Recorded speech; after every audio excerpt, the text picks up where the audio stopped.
Good morning and welcome to the Center for a New American Security. I'm Emily Kilcrease, Senior Fellow and Director of the Energy, Economics, and Security Program here at CNAS. In our research program, we focus quite a bit on how the power of the United States economy can be used to advance U.S. foreign policy and national security objectives. And with that theme in mind, we could not be more pleased to welcome Eddie Fishman today to CNAS for a talk about his incredible new book, CHOKEPOINTS, American Power in the Age of Economic Warfare. Eddie has many credentials to his name. He's an adjunct senior fellow here at CNAS. He is a senior research scholar at Columbia University, a non-resident senior fellow at the Atlantic Council, as of last week, a New York Times best-selling author. Yeah, we can give that a round of applause. As importantly, his book is now the most recommended book on our De-Risky Business podcast, which is really the more important credential here. So Eddie, welcome. So pleased to have you here for the conversation today. Emily, thank you. And just thank you all for being here. And I'll also just say it is particularly meaningful to me because I have actually been now a part of the CNAS family for almost a decade, which is kind of crazy. So I think I joined this place in 2016, so it's pretty remarkable. It's been a busy time. So in our conversation today, we want to get into the amazing research that Eddie conducted for his book, including all the various characters and policymakers that really bring this story to life. We'll talk about what it means to be in an age of economic warfare, how we got here, why we might be sorry when it ends, and looking forward, how America and its partners and allies can manage an increasingly complex economic warfare battleground. Before we launch into all of that, I will give 2 plugs for additional content and analysis that folks should keep an eye out for. First, we do have Eddie as well on our podcast tomorrow for a separate conversation about the book. There's so much material. We did 2 events. So look for De-Risky Business with Eddie coming out tomorrow, wherever you get your podcasts. And additionally, CNAS had out earlier this week the latest installment of our Sanctions by the Numbers report series. This was by Eleanor Hume and Kyle Rudder, so congratulations to them for getting this report out. It looks back at the last year of sanctions data to show the trends in what was a record-setting year for U.S. sanctions implementation. And for the first time ever, we are releasing the underlying data set associated with that work. So you can check that out at cnas.org as well.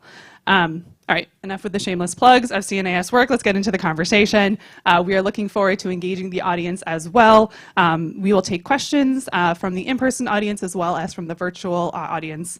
If you are tuning in online, you can ask questions at cnas.org/live, or on X, you can use the hashtag CNAS2025. All right, Eddie, for the first question, why write a book? Were there not enough books on economic statecraft? Well, there are other good books on economic statecraft. So, look, I think it really comes back to my own experience working in the U.S. government. Back when I was at the State Department working on issues like Iran and Russia, I would sometimes go to meetings in the Situation Room, IPCs. Sometimes I'd get to backbench DCs. And I'd notice that whenever the topic of sanctions would come up, the room would sometimes go quiet. And sometimes there'd only be 1 or 2 people who would voice an opinion. And I think that was because sanctions, export controls, tariffs can feel inscrutable to people. They feel like they're these arcane tools that we sort of know what they are, but we don't actually know what's happening underneath the hood. And I think that's because they cut across issues. They're a tool of foreign policy, but they're also a tool of domestic financial regulation. Lawyers work on sanctions policy, but so do economists. And so it was concerning to me, honestly, because what I saw was that these tools were being used more frequently than ever before, and we were ascribing more ambitious objectives than ever before, right? It wasn't just imposing an embargo on Cuba, but trying to use sanctions to end Iran's nuclear program, or trying to use sanctions to coax Putin to leave the Donbass. I mean, these are like the highest kinds of foreign policy objectives you could have, and you'd have debates in the Situation Room that really weren't debates. It was really 1 or 2 people who felt like they knew what they were talking about, piping up, and everyone else saying, okay, that kind of makes sense. And this was very different from when we talked about even things like arming the Ukrainians. I remember that debate very well in 2014, 2015. and everyone had an opinion. You know, it wasn't just the Pentagon, it was the CIA and the State Department and the NSC. And it's, I think, because a lot of us, you know, grow up learning history, going to grad school, and you may learn about the history of warfare. And, you know, everyone knows the history of World War II and big battles. But we haven't really studied the history of economic warfare. The books that do exist, which I would recommend to everyone, and I teach to my students every single year at Columbia, are really tailored more at a specialist audience, at more of an academic audience. And I think they're incredibly useful. But what I was trying to do with choke points, and we'll see if it succeeds, and I think only time will tell, was really to broaden the tent and try to bring more people into this discussion and really empower not only people in the foreign policy community who don't necessarily work on sanctions to have an opinion, to feel like they know what they're talking about, but also the American people to participate in this very important debate that is not only shaping foreign policy, but also increasingly having domestic economic ramifications on things like oil prices, inflation. Even now, you know, we're potentially moving into a recessionary territory because of tariffs that Donald Trump is putting in place. So I think it's very important for us to have a knowledgeable debate in the United States. Well, and thank you for your contribution there. I mean, certainly sanctions are an issue where everyone seems to have an opinion, but it would be great if those were informed opinions, and I think your book goes a long way towards that. During the research for Choke Points, you conducted dozens, if not hundreds, of interviews with current and past policymakers who were really tasked with the hard decisions of how do you wield these economic tools. And I wanted to ask you, I mean, first of all, it's part of what makes the book a good story and very accessible to a wider group of readers, which is great. It makes it an easy read. But why was that aspect of the story important to you, to really focus on the people behind the decisions? Sure. There are really two reasons for it. The first really also comes back to my own experience. And my own view is that individuals do matter.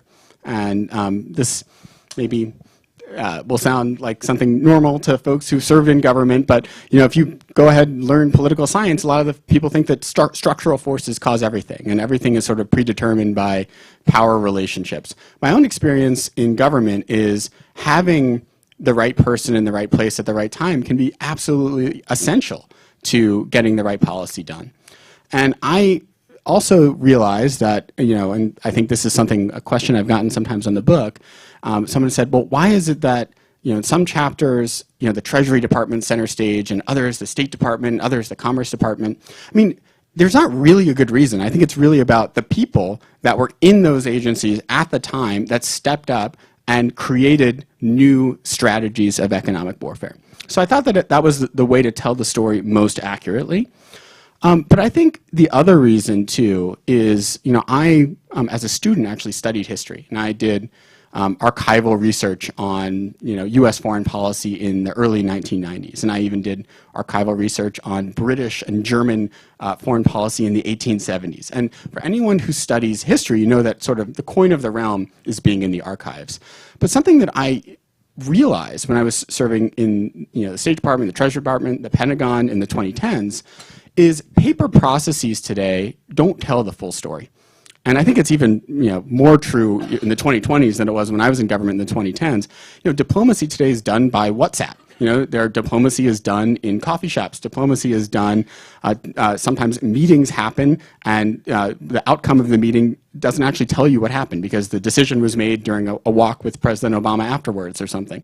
And so I think what I realized is having the benefit of all of the key characters still being alive, right? Because the age of economic warfare, as I define it, really starts in the mid-aughts, right around 2006 up to the present, gave me this unique opportunity to talk to everyone, have extensive conversations, and basically bring that sort of history that's not written down into a story. I'm sure that when this book is, you know, another version of this book is written by someone smarter than me 20 years from now or 30 years from now with access to the archives, I'm sure they'll add to the story. But I'm hopeful that by virtue of being able to talk to these people, I will have contributed something that will be harder for people in the future. Was there anything that you learned during those conversations that surprised you? I mean, you lived through many of these debates, you know many of these policymakers personally, but in that storytelling aspect, like, was there anything that you weren't expecting? A lot surprised me. I mean, that's the thing too.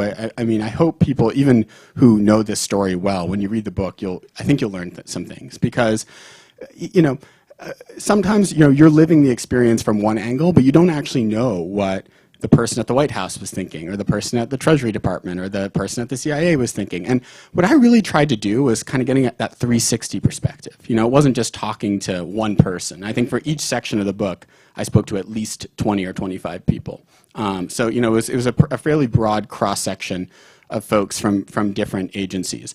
I think the thing that surprised me, and maybe it shouldn't have, but it did, was just how accidental some of the big innovations of American economic warfare have been. I mean, there are these strategies which, in retrospect, look almost like black magic, right? The idea that in 2012 and 2013, the U.S. unilaterally, literally unilaterally, locked up $100 billion of Iran's oil proceeds in overseas escrow accounts. I mean, this is something that I even try to explain it to people today, who are working on Russia sanctions, and they're like, this can't be possible. But it actually worked. And I would say that it wasn't necessarily a grand plan. It was a confluence of strange factors, including people like Bob Menendez and Mark Kirk, trying to pressure the Obama administration to be tougher than they would have been otherwise. And by the way, I think the whole world right now of technology competition with China and the renaissance of export controls in the Commerce Department is also sort of an accidental discovery when ZTE is added to the entity list in 2018, and the Trump administration realizes that they can crush a Chinese company in a matter of weeks just by imposing export controls. That wasn't a strategy, but they figured that out, and afterwards they pioneer that against Huawei.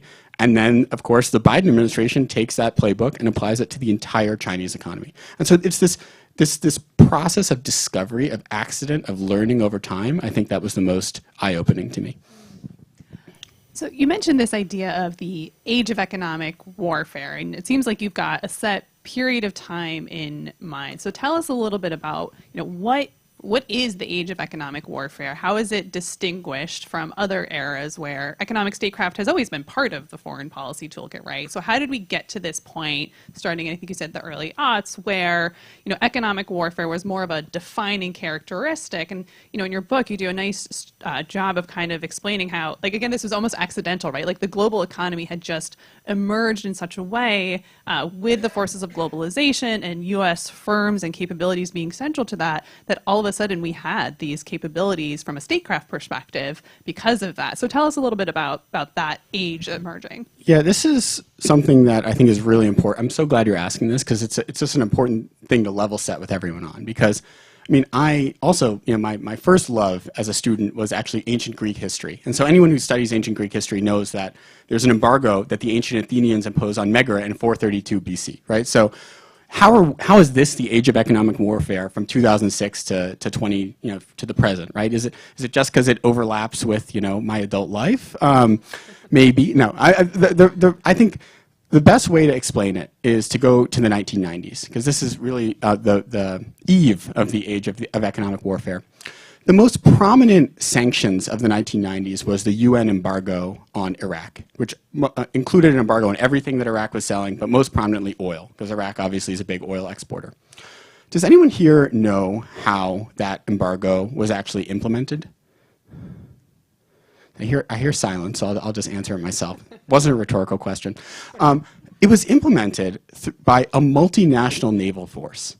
So literally 20 nations, led by US naval officers, patrolled the Persian Gulf 24/7 for 13 straight years, inspecting cargoes going in and out of Iraq's ports. When they were suspicious, they would send a crew on a helicopter to the ship. If they found oil on the ship, they would take an oil sample and send it to a laboratory to ascertain its origin. This is an arduous and costly operation. It's also one that is fundamentally driven by the Pentagon, right? It is warfare, right? It's economic warfare with warfare underlined, right?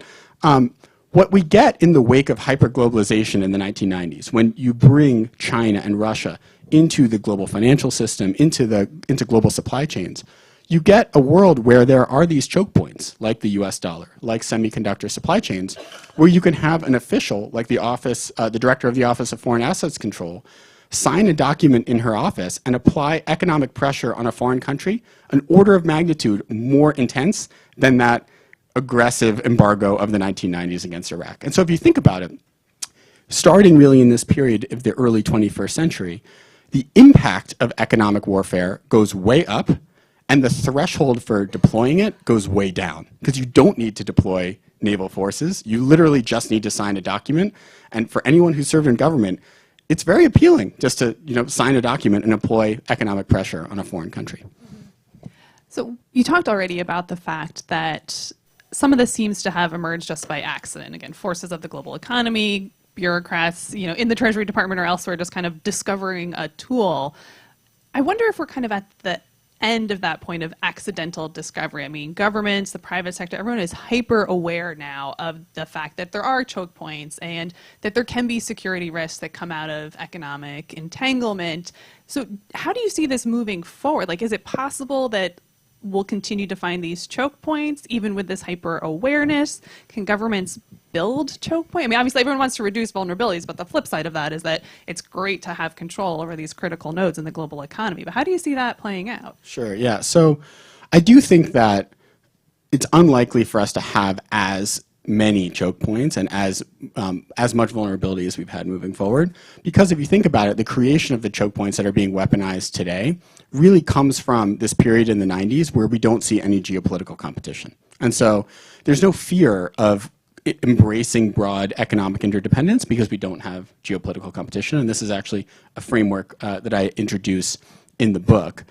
What I would say, though, is that choke points often are not created intentionally, right? It's private sector innovation, it's new technologies, it's new systems that are created that then sort of unwittingly design these choke points. And so I think while existing choke points may fade, and I think some of them already are. I mean, we've seen, maritime insurance, which the West expected to be a significant choke point to leverage against Russia. I think that was what was really being entrusted to make the price cap stick. And you had something like 95% of all oil cargoes that were insured through the London-based P&I Club. And Russia kind of figured out a way around that through sovereign guarantees, their own domestic insurance. The tanker fleet, I think, has proven to be less of a choke point than we expected, in terms of developing the shadow fleet. But the thing is, other industries will develop, right? I mean, artificial intelligence will create new choke points, certainly around the world. The clean energy sector has created new choke points that China dominates, not the United States. And I think that it's imperative for American officials to be attuned to this, because while some of our existing choke points are being eroded, new ones are being built that we don't necessarily control. And one thing I'm concerned about, frankly, about the existing Trump administration's approach is they seem to think that tariffs alone can really spur innovation at home. And I'm skeptical of that. I think that you need smart, strategic, domestic investments. You call it industrial policy, whatever you will, to really fortify some of our economic advantages. So in your book, you walk through 3 of the major cases of economic warfare. So you talk quite extensively about Russia. You've lived in Russia. You've been sanctioned by Russia. This is an area that you know well. You talk about China and tech competition. And then, of course, Iran, which people seem to forget about sometimes these days because we have so much else going on, but, was a major effort and example of innovation in this space.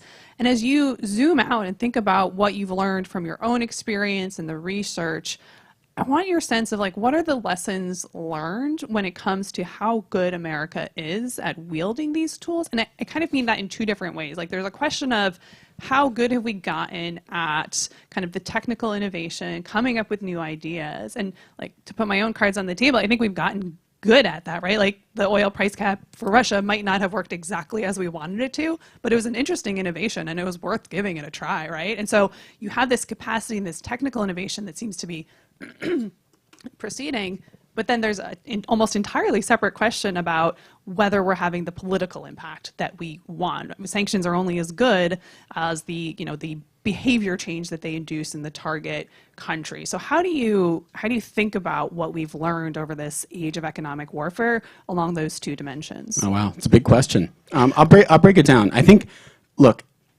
we're very, very good at imposing economic harm on other countries. Similarly, honestly, to how good the U.S. military is at, if they want, destroying other militaries or destroying infrastructure. We're way less good at translating that economic pain into the political outcomes that we seek.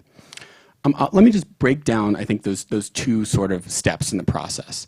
In terms of imposing economic pain, sometimes I'm asked, well, doesn't Russia's resilience in the last 3 years show the fundamental weakness of sanctions and the fact that we actually can't impose economic pain? My own assessment is actually a little different. It's that what it does show is that if we're not willing to sort of follow our economic wars to their logical conclusion, if we're sort of fighting with one hand tied behind our back, then no, we're not going to achieve the economic pressure we want. And I empathize with what the Biden administration confronted, which was inflation at a 4-decade high, oil prices above $100 a barrel. But I think in retrospect, trying to maximize economic pressure on Russia without really affecting its oil and gas sector at all, I think it was a very, very challenging rope to walk. And I don't think it worked. I think that you're still seeing Russia's economy in a very difficult place now, but instead of in 2025, Russia being poised for stagflation, maybe they would have had a much more significant recession in 2022, and that would have carried on into 2023. So I think on that count, we need to be, I think, clear-eyed about some of the costs that economic warfare will incur upon us. But instead of necessarily inhibiting ourselves, try to message to the American people why this is worth it, right? Why maybe there will be slightly higher prices at the pump, but it's worth it because this is a national security threat of the highest order. On translating economic harm into political outcomes, that one's much harder, right? And I think that there are not many great examples, honestly, of this working. I think the Iran nuclear deal in some ways is the best example. And if you just look at it from a historical perspective, there's a lot of luck that goes into that, right? It just so happens that Ahmadinejad is term limited in 2013, and Iran's devastating recession coincides with a presidential election in which one guy out of 8 candidates goes off script and says he wants to negotiate away the nuclear program in exchange for sanctions relief, and winds up winning 52% of the vote in an 8-person field. And so that doesn't always happen, right? But I think there are ways we can be better at it, and I think it really comes down to taking economic warfare seriously. I had the good fortune of spending a short stint at the Pentagon working for then Chairman of the Joint Chiefs of Staff, Marty Dempsey. And one of the lessons I had there was just like how much more professional the military is about planning for military contingencies, right? For instance, let's envision a Chinese blockade or invasion of Taiwan. The Defense Department every year will update its plans. They will do tabletop exercises. They will actually rehearse them through military exercises. They will find gaps. They will recruit people who are expert at these types of things. For economic warfare, the norm is a crisis happens, everyone scrambles to the Situation Room and try to figure out what to do about it. It would be much better, and I think we'd have a better chance of achieving these more ambitious objectives like deterrence or compellence if we did have strategies, if we did have contingency planning. And I think, honestly, that will require reform of how we do sanctions and export controls and tariffs. Yeah, absolutely. I want to follow up on this idea that you had about go big or go home as one of the major lessons learned. And you and I have talked about this a lot in the context of China, because we've done some work together trying to think through like wargaming economic sanction scenarios related to like a Taiwan contingency. It's obviously an immensely complex challenge, and both because China is an enormous economy, it's deeply connected with the rest of the global economy, et cetera, but also because we're already relatively high on the economic escalation ladder when it comes to China. And so we have these dual objectives, right? If you want to kind of retain some dry powder so you can go big or go home, but at the same time, we are, advancing kind of a technology denial strategy over time. Those measures take time. There's reasons why we want to do it now. We want to have deterrence through technology degradation. Like, how do you balance that kind of mix of strategies when it comes to the China question specifically? Yeah, China's really hard, right? I think we all need to be honest that China is just a different problem. I think even Russia has more in common with Iran than Russia has with China. I mean, China is, what, 70%, 75% the size of the U.S. economy. It's the leading trading partner for 120 countries around the world. So I mean, just realistically, the idea that you could isolate China economically, I'm just not buying it, right? I mean, and even the types of harsh decoupling scenarios that have come up in some of these wargaming exercises. Maybe I'll just to get everyone on the same page. The war games I participated in that involve this, a lot of the times they end with the U.S. cutting off all trade and finance with China. I'm the oddity in the foreign policy community in that I live in New York, and in New York. I think people would be like, really? We've got $600 billion in trade with these guys? Our retirement accounts are totally exposed to the China? Like, I don't think so, right? And I think sometimes politicians' rhetoric becomes a little bit more hawkish than they might be willing to be in the actual scenario. I think when it comes to strategy, though, and what people in D.C. can do, I think that attrition or weakening a foreign country, constraining their ability to access technology, and then deterrence, on the other hand, are both viable goals, but you can't pursue both of them at the same time. Because the logic of attrition or constrainment is that you would want to act now, right? If your goal is to really crimp China's access to military technology, to make China's military modernization go slowly, like you need to do as much as you can now, right? Because if you're starting to do that after you hear that the PLAN is blockading Taiwan, it's way too late. And by the way, that's a problem that the Biden administration had with Russia, right? I mean, after deterrence failed, they pivot to attrition, but by then the war has already started, right? And so it takes a long time for attrition to work. Deterrence, the logic is different, right? Where you actually don't want to do this stuff up front. You want to hold it all in reserve and really threaten China and say, we're actually going to have a great economic relationship with you, but we're going to do some sort of harsh cutoff in the event of an invasion of Taiwan. I think for the U.S. to make that credible, we have to have a solution to this problem of the devastating economic harm it would have on us. And that means doing things like friendshoring, right? Tightening our supply chains with allies preemptively. It means things like investing in strategic industries at home, like the production of domestic generic pharmaceuticals, where we still rely on China for both the drugs themselves as well as the key ingredients that go into drugs. And so I think that the strategies are a little different depending on which one you want. I'll remind our friends who are listening online, you can pose questions by going to cnas.org/live or on Twitter, X, sorry, I forgot what it was called for a second there, using the hashtag CNAS 2025. We actually do have one question that's come in that I'll go ahead and ask you now, Eddie, before we continue the conversation. We will have time at the end for our friends in the room as well. It's a question about SWIFT and how vulnerable SWIFT is as a choke point, but maybe before you answer that, like what is SWIFT and why has that become such a flashpoint in the sanctions conversation? Yeah, so SWIFT is a financial messaging service. I think this is important because sometimes I think people make SWIFT out to be more important than it is.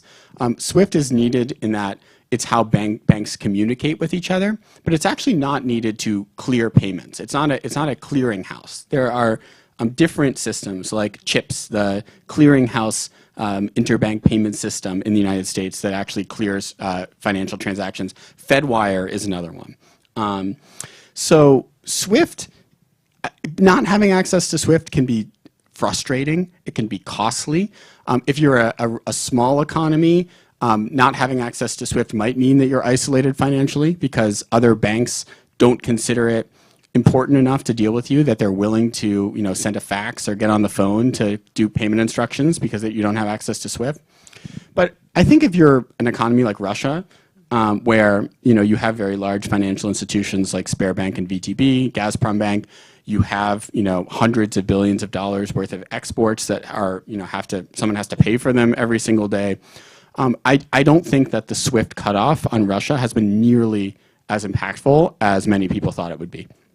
And I think when you look at financial sanctions, really what is most impactful is actually the blocking sanctions themselves. It's cutting off your access to the U.S. financial system, freezing your assets, imposing a ban on transactions, and then critically wielding this threat of secondary sanctions, so that if you're a foreign financial institution dealing with a Russian financial institution, you yourself could be sanctioned. Yeah, and it's a good example, too, of how important technical expertise is in developing these sanctions. I mean, when the Russia sanctions came out, you heard so much about SWIFT, and you've just outlined very well, like, you really need to understand how the plumbing works, how the transactions are actually processed to have that kind of blockade effect that you want on the financial sector. I want to switch gears a little bit and ask, we've been talking about just, the numerous numbers of sanctions programs. They are proliferating. The report I mentioned at the beginning of the event shows that we had another record-setting year last year when it comes to just the sheer volume of sanctions. A lot of that's being driven, of course, by the Russia sanctions. But are we approaching a point where we're kind of at this idea of like peak sanctions? The United States has used this tool so many times, and then we start to see economies like China starting to kind of hedge and figure out how to sanction proof. Or how many more times can we threaten to go down this path and still be credible? I do not think we've reached peak sanctions. I'll just be honest. You're a little too excited about that. Yeah, no. I will still have a job tomorrow. No. Look, I started this conversation by talking about how I do believe that individuals make history, right? And it is very important to understand people's motivations, who are inside government, who are in businesses, to understand things. And that's why Choke Points is a narrative history that focuses on the makers of American economic warfare. But one of the challenges of writing contemporary history is, where do you end, right? I mean, if you end on a specific date, then your book is dated by the time that it's published. And so this was something I really struggled with, because I didn't want my book to be dated by the time it came out. And I remember after I finished writing, Emily, I was honestly just walking around my neighborhood in New York and thinking about, like, how do I end this? And what I realized was, even for someone like me who really does believe in human beings and their impact on history, I had to acknowledge that there's been an exponential growth in the use of economic warfare, right? I mean, Barack Obama imposes sanctions at twice the rate of George W. Bush. And then Donald Trump imposes sanctions at twice the rate of Barack Obama. And then Joe Biden imposes sanctions at twice the rate of Donald Trump. And I'm pretty certain that if we wind up looking back at this 4 years from now, we will see new records set. And particularly if we start incorporating tariffs, I mean, you've already seen records set, as you yourself have documented. I mean, the tariffs we've seen in the first month of the Trump administration are an order of magnitude more significant than all the tariffs he put in place during his first term. And I think the reason is that there is a structural underpinning of what we see today. And the key structural underpinning I'd summarize as this: the world economy is still designed for the benign geopolitical environment of the 1990s, but we are living in a period of fierce geopolitical competition. And as a result, none of the countries of the world, not the United States, not China, not Russia, not the EU, not Japan, no one feels economically secure.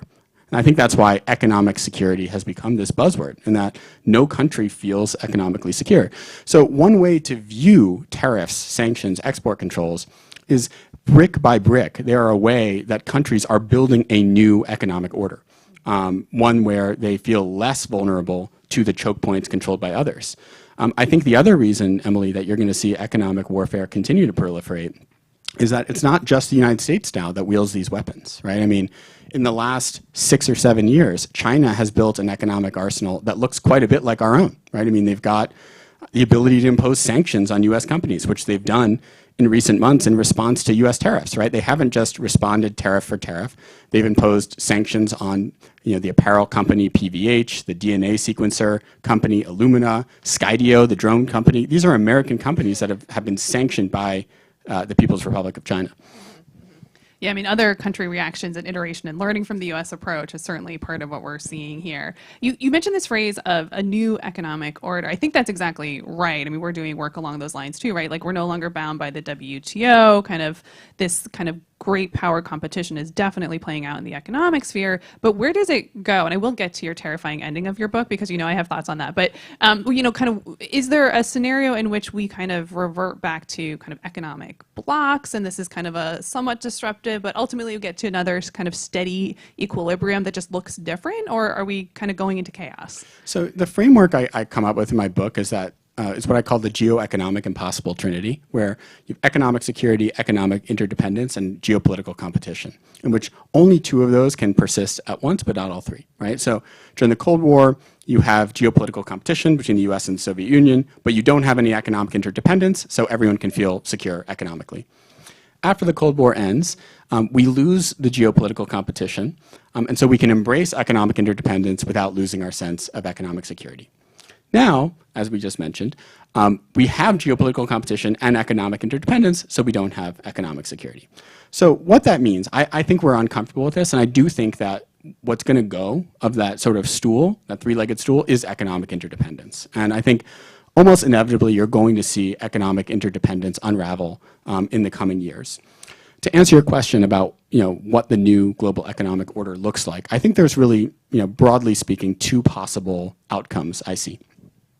One is sort of what you outlined, which is a global economy defined by blocks, where interdependence unravels, but only between sort of ideological lines, where you have a block of America, Canada, Mexico, the European Union, Japan, other democratic allies that more tightly integrate their economies and then decouple gradually from the Chinas and Russias of the world, right? And I think that's really the direction of travel we were going in during the Biden administration.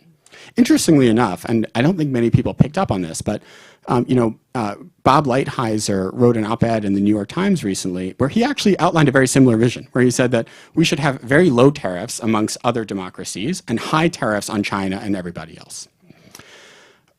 That's only one possible way that this ends, though. And I think the other sort of possible direction, and it's one where at least the first month plus of the new Trump administration suggests we're heading, is one that looks a lot more like autarky, where we are wielding tariffs, sanctions, export controls, not just on the Chinas and Russias and Irans of the world, but also Canada, Mexico, the EU, Colombia, Brazil, India. These are all countries that have either been tariffed or sanctioned, or Trump has threatened them. And if you just think about it from the perspective of a business, the only logical investment in that environment is domestically at home.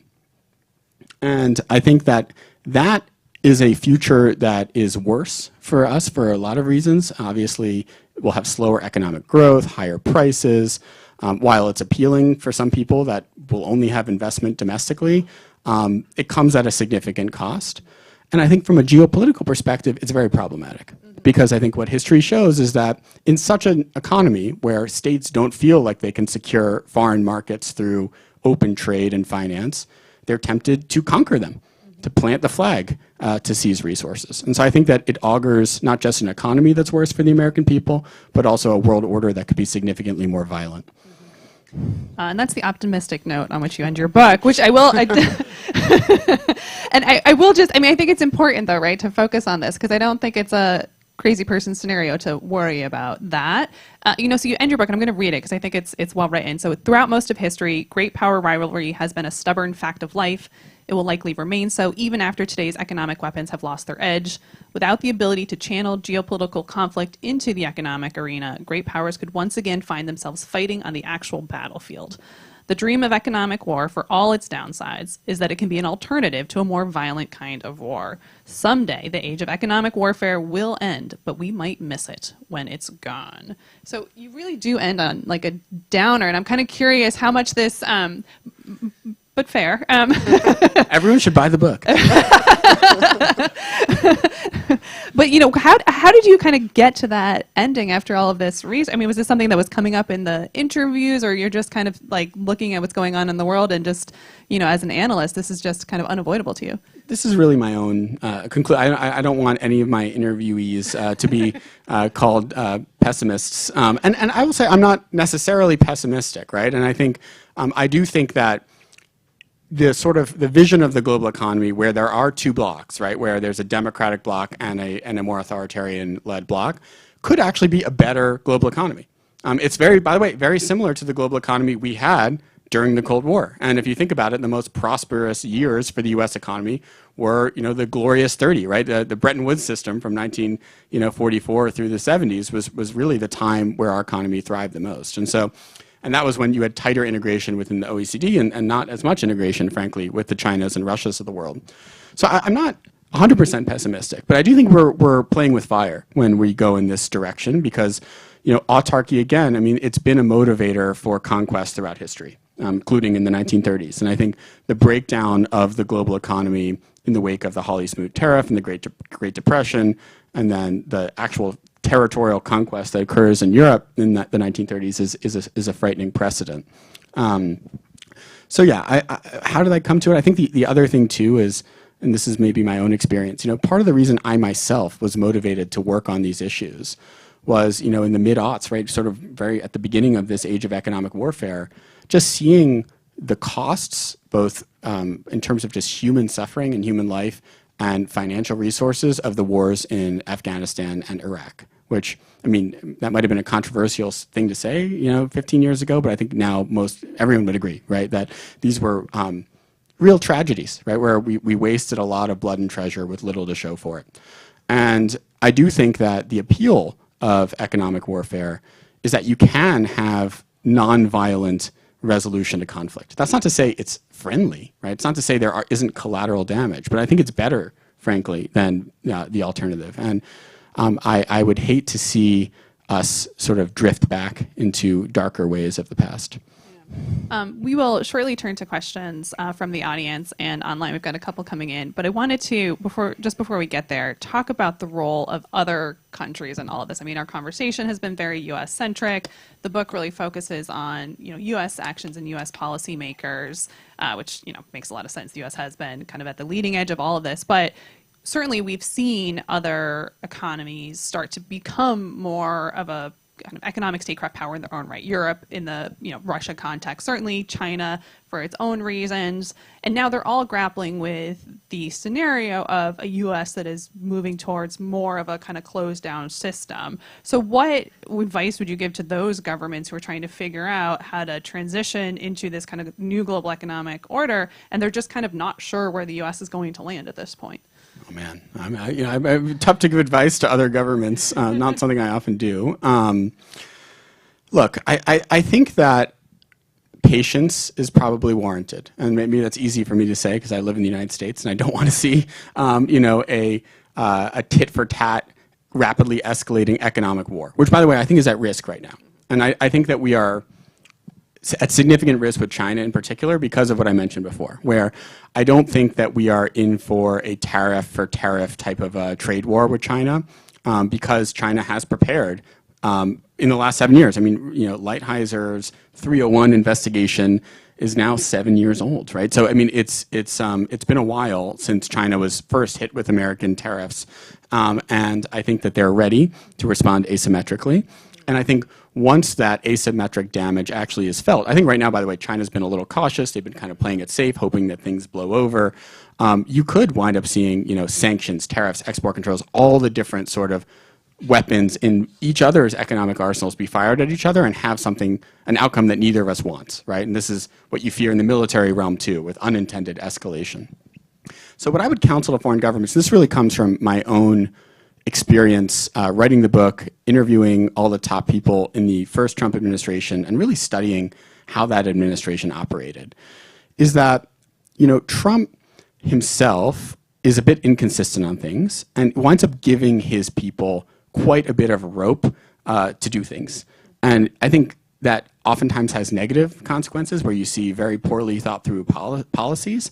But it also means that there can be some valuable experimentation that happens. And I think some of the China policies from the first Trump administration were good policies that were kept by the Biden administration. And what I think that also means is you don't want to overreact to any one thing Trump does because he could change his mind. I think what we're seeing right now is Volodymyr Zelensky playing this very well, right? Where he has one of the single worst public appearances I've ever seen, honestly, in my time, studying U.S. foreign policy in the Oval Office, what it was like a week or two ago. And it seems like, now intelligence sharing's back on, military aid's back on, we may get the minerals deal. I think that patience is warranted and will serve everybody's interests. I think we've got some folks in the room who want to ask a question, so why don't we, Eleanor, I'll ask you to just go to the gentleman against the window, and if you could just identify yourself and then ask the question.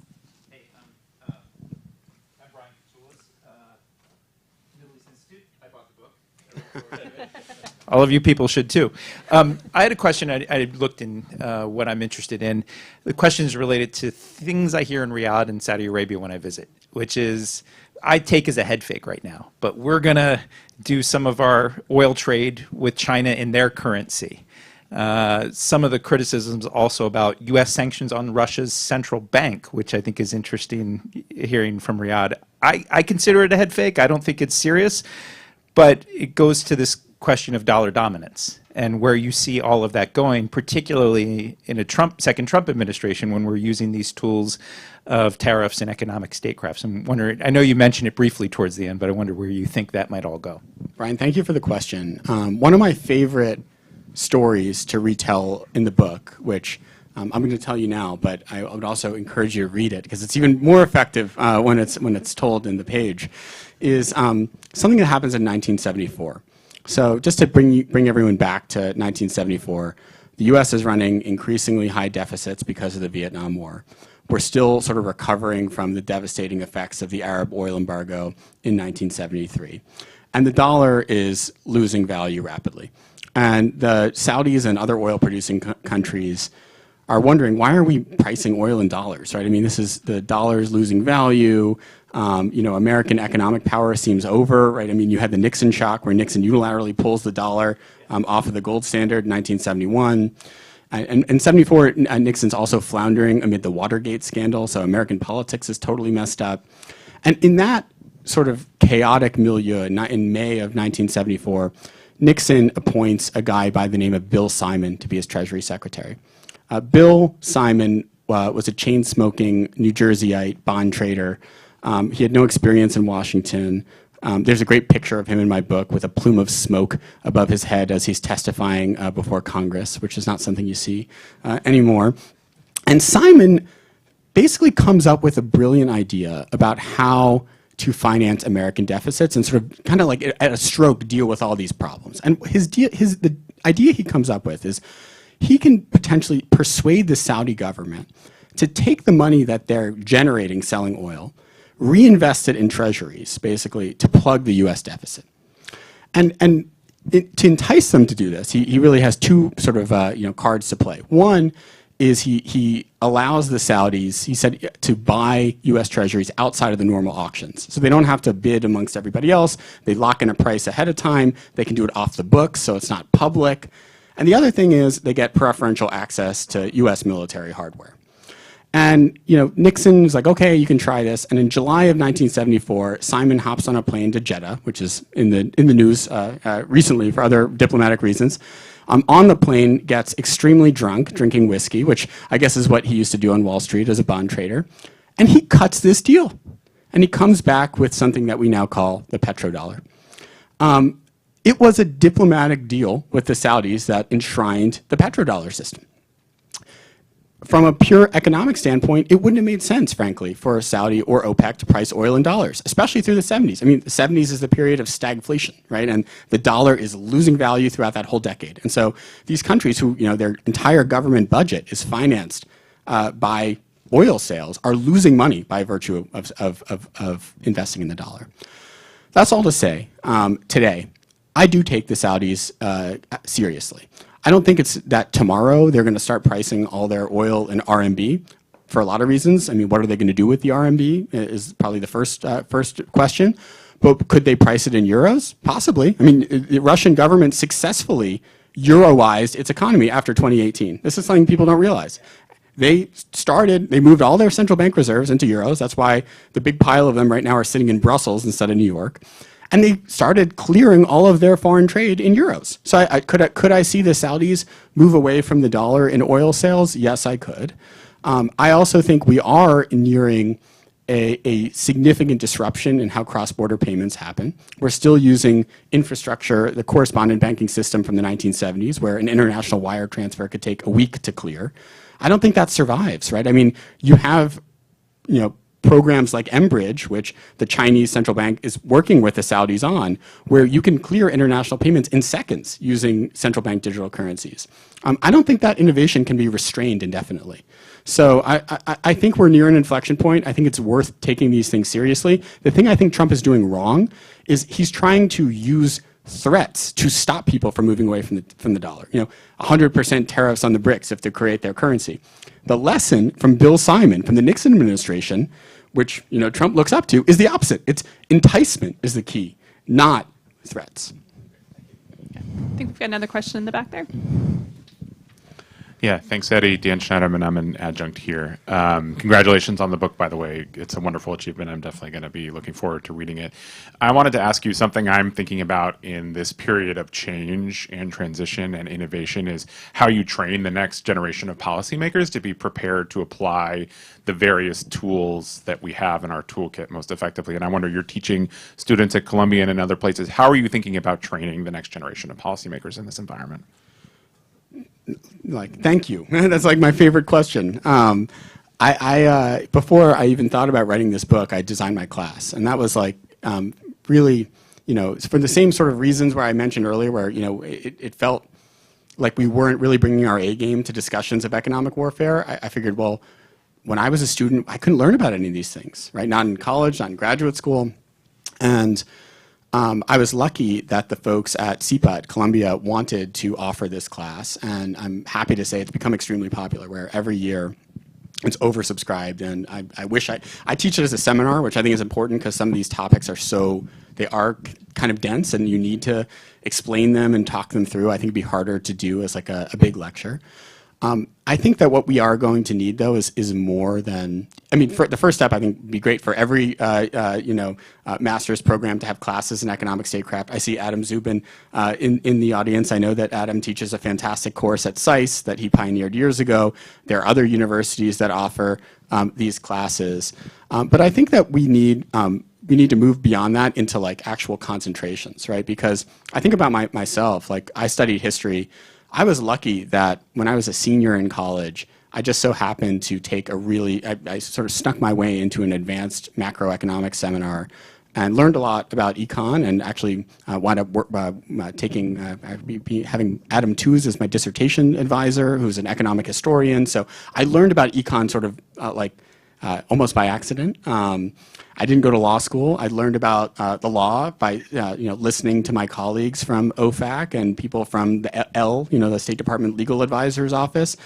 But I think that if I had been able to go through a program where I had a class on practical administrative law for the use of sanctions, tariffs, and export controls, and a class on the macroeconomic impacts of these tools, and a class on trade, which I've actually learned a lot from Emily and other colleagues, Brad Setzer from, I would have been much better positioned to go into government. And so I think if we can create these kind of concentrations where we give people interdisciplinary training, we'll be much better off for it. Yes, go ahead. I'm Peter Sleskine, director of the Russia program at the Stimson Center. So what do you think the prospects are for partial sanctions relief on Russia, and how would you proceed if we ever got to that stage? The Russians think that they have a shot at getting it. And I think that the Russian strategy right now, I think the big tell, if you're analyzing this stuff from afar, was the original Saudi Arabia meeting where Kirill Dmitriev, the head of RDIF, the Russian Sovereign Wealth Fund, had a prominent role, and afterwards is talking to the press about $300 billion worth of business opportunities for American oil companies in Russia.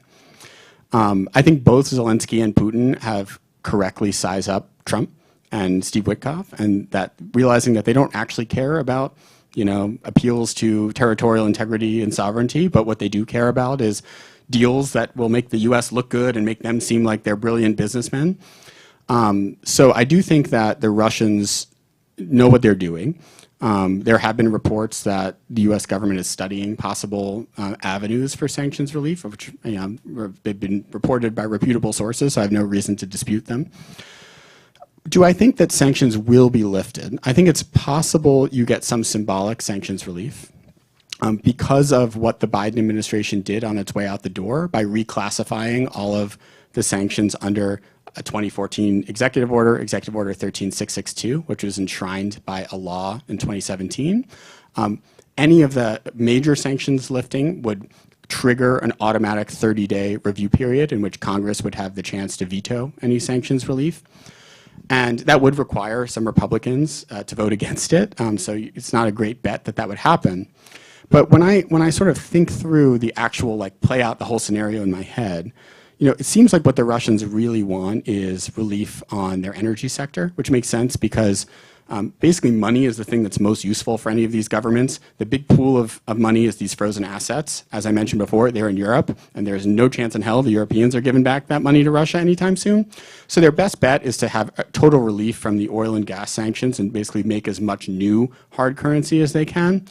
The reason why I'm a little bit, and I don't want to sound too hopeful, because you never want to be too hopeful that this is not going to happen, is if you just play it out. Let's say you fully relieve sanctions on Russian oil and gas. I mean, practically speaking, it's not going to help, you know, the U.S. energy sector, right? Exxon is not going back and drilling in the Russian Arctic. Those projects are no longer add up. They're no longer profitable. And I think more to the point, it would eviscerate parts of the American shale industry. I mean, if you think about LNG, which has become America's most important export from Louisiana, from Texas, Oklahoma, my home state of Pennsylvania, where, you know, we produce a ton of shale oil and gas. We have taken advantage of Russian gas coming off the market, both pipeline gas to Europe and inhibiting projects like Arctic LNG 2. I don't think it makes sense for Trump to benefit Siberian oil fields over Texas oil fields, or Russian gas over American gas. So, and I think that people in the Trump administration, like Doug Burgum, like Chris Wright, understand this. And I think that Trump wants American energy dominance, and I think he'll be inhibited from going there because it won't be good for the American oil and gas sector. I think we have time for one more question. We've got Jim in the front here. Hi, thank you. Jim Mullinex. I'm currently a diplomatic fellow at the Wilson Center. You know, I wanted to ask two really quick questions. First of all, you mentioned a little bit about deterrence, and I'm wondering your thoughts on how we use deterrence as an effective tool without giving the target of our interests an opportunity to hedge. And secondly, you made some really compelling arguments just now about why we may not want to think about removing sanctions on Russia. Could you speak a little bit more sort of philosophically about the process of moving away from sanctions or export controls or other sorts of coercive measures? When does it make sense to do that in our economic statecraft? Yeah. I think we have too many sanctions in place overall. Like, I think, you know, so this is one of my my strange takes, I'd say, is that I think we overuse and underuse sanctions at the same time. Like, if we could, I would love to get rid of 90% of the sanctions programs we have in place. I mean, many of them date to national emergencies that are clearly no longer national emergencies. Apparently, we still have one in effect with respect to the Balkans, which last time I checked, that war ended in the 90s. You know, so you know, but there are a lot of these, right? So I think taking sanctions seriously, using them as a tool of statecraft, I think requires being judicious, but then when you actually decide to use them, go big or go home, right? So I'd love to see, you know, American sanctions on Russia be stronger and be weaker on most other countries, frankly. And I think that also takes care of some of the problems we worry about is, does this have systemic consequences for things like the dollar or U.S. trading relationships? It's hard to lift sanctions. We're not very good at it. I think the Iran sanctions are a case in point. And part of that is because of the American political system, in that you have elections where, you know, you promise Iran sanctions relief and then a new president comes in and reverses that. But part of it is also just how businesses operate. I mean, one of the real innovations of American financial sanctions that's pioneered by Stuart Levy, who's a key figure in my book, is realizing that businesses have their own risk calculus, and they can decide if they don't want to do business with Iran. So you don't need the German government to sanction Iran, you just need Deutsche Bank to cut off Iranian banks, right? What we're much less good at is telling Deutsche Bank that you need to do business with Iran. And there's this incredible parallel in my book where Levy, who pioneers this strategy, eventually goes on to HSBC and basically tells everyone that HSBC will not re-enter Iran after the JCPOA is signed because they don't believe that it's in their best risk-based interest to do so. on deterrence, this is my, I'll be, is a really, really important question. It's one that I don't think there's a great answer to. The Biden administration had this really unusual historical opportunity in that the U.S. intelligence community has this amazing success in September of 2021, where they basically nail Putin dead to rights. They know that he's going to invade Ukraine, and they say he's going to do it sometime in the next 6 months. That never happens, right? So instead of that situation I mentioned before where everyone scrambles to the Situation Room, you actually have months to come up with sanctions options, negotiate them with allies, and critically, do messaging. Message to Putin that if you invade Ukraine, you're going to face swift and severe consequences. And at the key moment where they actually send Bill Burns to Moscow, I think in November of 2021, with a letter for Putin. Putin, by the way, is randomly in Sochi after Burns travels all the way to Moscow and winds up calling Putin from the Kremlin, which is kind of hilarious that he traveled all the way there.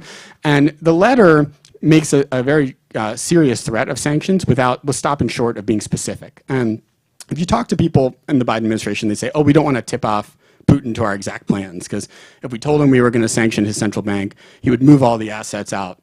The real reason it was non-specific is because the Biden administration didn't know what they wanted to do.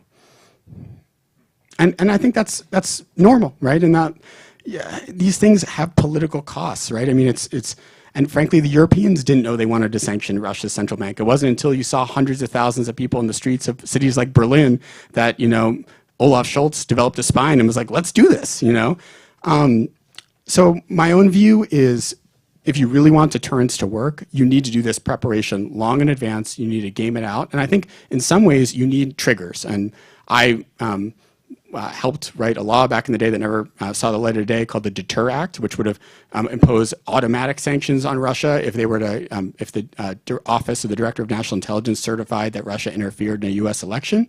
I think mechanisms like that, we tried one also in 2022 that we never got across the line, would give you a better chance. If there was a guaranteed trigger that if Russia knew that they were to go over this tripwire, that they'd face devastating sanctions. Okay. Eddie, thank you so much for this conversation. Your book is fantastic. It is just such an important contribution to this overall debate about economic warfare. Could not come at a better time. So everybody should buy it and read it. In addition to checking out the podcast that Eddie so graciously came on that will be released tomorrow, De-Risky Business, wherever you get your podcasts. And congratulations and thank you, Eddie. Thank you.